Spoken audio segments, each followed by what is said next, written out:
What's up, guys? So check it out. We've got a performance Model 3 with over 60,000 miles. Check it out. He's got some TE37s. Cool stuff.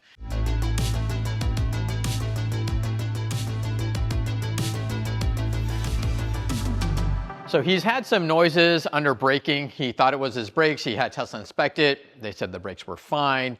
Then he, contacted us, and I said, the only thing I can really do is recommend that you replace your lower control arm bushings, because it's possible that if they are busted, that maybe that's causing the noise or the vibration that is occurring under braking or acceleration.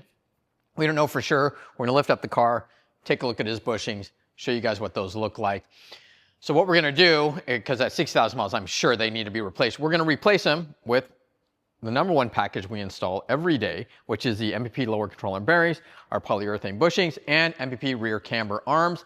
He has Eibach lowering springs on this, and you can see that the rear springs, it's sagging quite a bit because he did not correct for camber.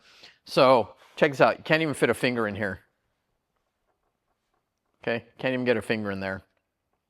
The rear sitting about a 1/4 inch lower than the front. The front, you can get a finger in there all the way.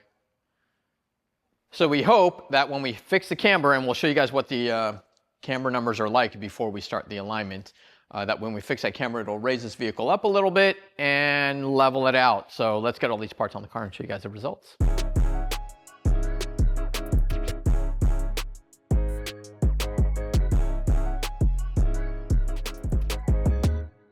What's up, guys? So this vehicle is ready for alignment. I wanted to show you the alignment numbers and how much negative camber he had. Another observation, and I will tell you, because of the cupping on his tires, he did opt to get his shocks upgraded, so we put some Tane adjustable shocks on it. So that's done. Bushings are done. Rear camber arms in there. We noticed with these TE37s, there's not very deep of a pocket behind the wheel. And this 10mm retaining bolt that was on the rotor was completely smashed, as if that wheel might not have been sitting flat. We noticed it because there was an imprint on the back side of the wheel, the mating surface of the wheel, with the head of this bolt. So you guys, make sure you look at the back of your wheels. Your installers probably won't do it, but these things need to be removed so that you don't run into problems with your wheels. And unfortunately, only really particular shops like us who have been in the aftermarket world for like this many decades might notice these things, because we look at all these little nuances. Anyways, let's throw that away and let's go look at what his alignment figures are like. All right, so we haven't touched anything. The MPP camber arms are set to factory length right out of the box, so that's a beautiful thing. Look at how much camber he has. 2.5 degrees on this side, 2.2 on this side, Eibach lowering springs. And like I said, we do not want that much negative camber in there. We want way less, so his tires will last a lot longer. We rotated his tires, but we told him he's got to buy new tires, unfortunately. He said he's only got maybe 7,000 or 8,000 miles on these PS4Ss.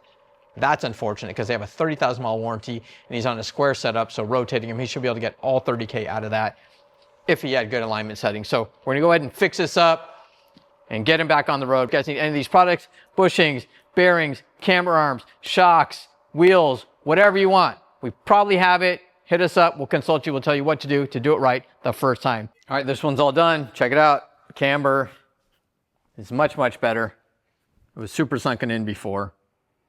Still got about this 1 finger gap, but again, these are the springs that we don't like people to get because they do sag in the rear.